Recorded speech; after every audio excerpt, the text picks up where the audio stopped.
প্রিয় ছাত্রছাত্রীরা, আজকে আমি আলোচনা করব সত্যেন্দ্রনাথ দত্তের একটি বিখ্যাত কবিতা দেশের মাটি। এটি একটি অসাধারণ কবিতা।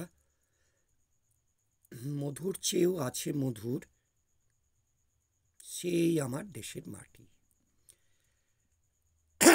প্রথমে দেখুন, তোমরা দেখো যে কবি দেশের মাটিকে খাঁটি এবং কত সুন্দর, কত তিনি দেশকে ভালোবাসেন, সেই জন্যে শব্দ ব্যবহার করছেন, মধুর চেয়েও আছে মধুর, সেই আমার দেশের মাটি। তারপর বলছেন, আমার দেশের পথের ধুলা খাঁটি, সোনার চাইতে খাঁটি। অসাধারণ। সোনা খাঁটি, মূল্যবান ধাতু।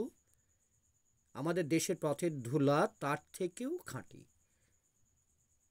এ প্রসঙ্গে রবীন্দ্রনাথ ঠাকুর বলছেন তার এক গানে, ও আমার দেশের মাটি তোমার পরে ঠেকাই মাথা। তারপর তিনি বলছেন, চন্দনেরই গন্ধে ভরা, শীতল করা, ক্লান্তি ভরা, যেখানে তার অঙ্গ রাখি সেখানটিতেই শীতল পাটি।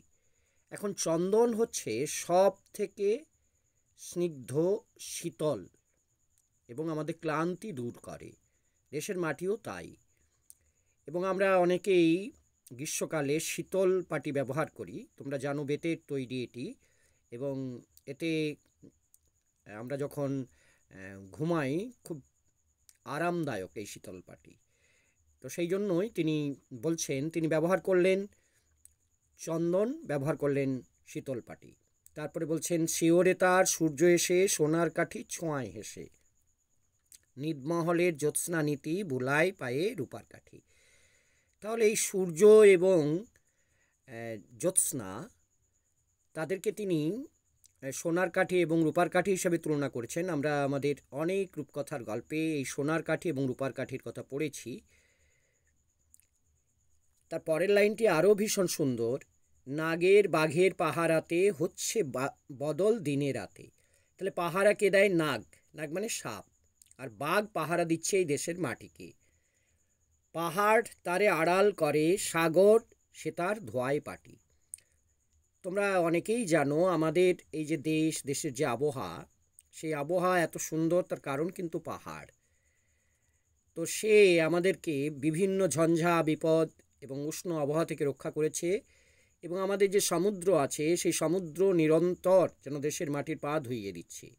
মৌল ফুলের মাল্য মাথায়, লীলা কমল গন্ধে মাতায়। এখানে ফুলের নাম বলা হয়েছে মহুয়া ফুল, কবি মৌল বলছেন। কমল মানে তোমরা জানো পদ্ম। পায়ে জরে তার লবঙ্গ ফুল,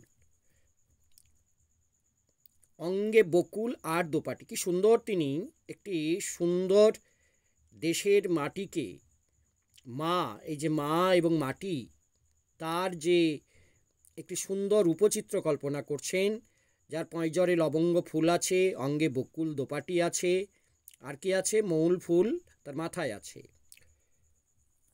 নারিকেলের গোপন কোষে অন্ন পানি যোগায় গোষে। তাহলে নারকেল আমরা জানি বাইরেরটা শক্ত, কিন্তু ভিতরে তার শ্বাস, মিষ্টি শ্বাসে পরিপূর্ণ। তিনি বলছেন আমাদের দেশের মাটি যেন এটি, আস্তে আস্তে মাটি থেকেই এই সুন্দর সুস্বাদু নারকেলের শ্বাস তৈরি হয়। কোল ভরা তার কনক ধানে। কনক শব্দের অর্থ হচ্ছে কিন্তু সোনা, সোনালি ধান। 8টি শীষে বাঁধা আঁটি। আমরা যারা চাষবাসের সঙ্গে যুক্ত, কৃষক পরিবারের সন্তান, তারা আঁটি বুঝি। যখন ধান কাটা হয়, তারপর যে আবার খড় দিয়ে বাঁধা হয়, সেটি হচ্ছে আঁটি। তাতে 8টি মাত্র শীষ আছে।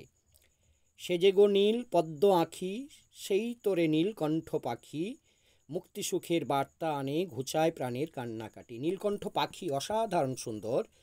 সেই নীলকণ্ঠ পাখি যখন উড়ে যায়, কবি বলছেন সেটি যেন মুক্তি, আনন্দ এর বার্তা বহন করে, এবং আমাদের যে দুঃখ দৈন্য, সেটি থেকে আমাদেরকে বাঁচিয়ে দেয়।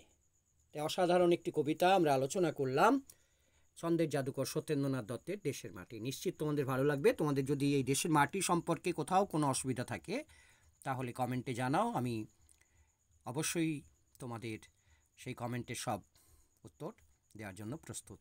তোমরা দেখছো ইউটিউব চ্যানেল বাংলা পাঠ, হারাধন স্যারের বাংলা ক্লাস।